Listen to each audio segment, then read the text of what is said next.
सबको राम राम। अब राम जी ने अपनी कुछ प्रभाव प्रकट किया। सती ने अपने समक्ष राम, सीता तथा लक्ष्मण को देखा। पीछे मुड़ी तो वहां भी बंधु और श्री सहित राम जी दिखा। जिधर नजर करती उधर ही प्रभु दिखाई देता। सती ने देखा कि सिद्ध ऋषि मुनि सब राम जी की सेवा कर रहे हैं।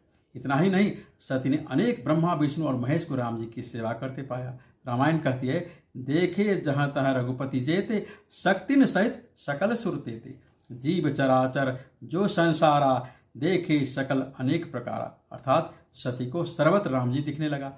अनेक वेशभूषा में देवी देवता जीव चराचर राम जी को पूजते नजर आए। यह देखकर सती भयभीत हो गई।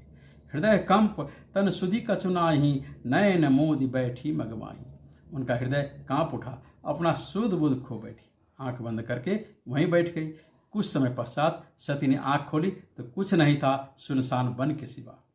सती जब लौटी तो शंकर जी ने हंसकर प्रश्न किया कि आपने राम जी का किस प्रकार परीक्षा लिया। सती पुनः शंकर जी से असत्य बोली कि मैंने कोई परीक्षा नहीं लिया, आपकी तरह दूर से प्रणाम करके लौट गई। सती का बर्ताव से शंकर जी संतुष्ट नहीं हुए। उन्होंने जब ध्यान में सब कुछ देखा तो बहुत दुख हुआ, यह जानकर कि सती ने सीता का रूप धारण किया। शंकर जी अति व्यथित हुए। महादेव ने विचार किया, जौ अब करऊं सती सन प्रीति, मिटई भगति पथ होई अनीति। अर्थात इस शरीर के रहते सती के संग प्रीत करना अनीति होगा। यही तन सती ही भेंट मोहि नाही, शिव संकल्प किन्न मन माही। अर्थात शंकर जी ने राम जी का सुमिरन करके मन ही मन प्रण किया कि इस शरीर के रहते मैं सती से पत्नी व्रत प्रेम नहीं करूंगा। उस समय आकाशवाणी हुई कि हे महेश, आपसे बड़ा राम का भक्त कोई नहीं हो सकता। आपकी सदा जय हो जो आपने इतना भारी संकल्प किया। ये आकाशवाणी सती ने भी सुनी। सकुचाते हुए सती ने शिव जी से पूछा कि आपने क्या प्रण लिया। सती ने बार बार प्रश्न किया किंतु महादेव ने उत्तर नहीं दिया। गोस्वामी जी लिखते हैं, जल उपय सरिस बिकाई, देखौ प्रीत की रीत भली, बिलग होई रस जाई, कपट खटाई परत पुनी। अर्थात प्रीत का रीत निराला है। प्रेम के कारण पानी भी दूध का मूल्य बिकता है। पानी भी पीछे नहीं रहता। जब जलने का समय आता है तो पानी स्वयं को जलाकर दूध को बचा लेता है। ऐसी गहरी दूध और पानी का प्रीत में जब कपट रूपी खटाई पड़ जाता है तो दोनों विलग हो जाता है। पति पत्नी का प्रेम भी विश्वास के बंधन से बंधा होता है, जिसे कपट से बचाना पड़ता है। हृदय सोचू समुझत निज करनी, चिंता अमित जाय नहीं बरनी। सती अपनी करनी पर पछता रही है, किंतु अब क्या हो सकता है। अब पछताए होत क्या जब चिड़िया चुग गई खेत। सती के प्रति शंकर जी का व्यवहार बदल गया। कैलाश आकर शंकर जी अखंड समाधि में बैठ गए।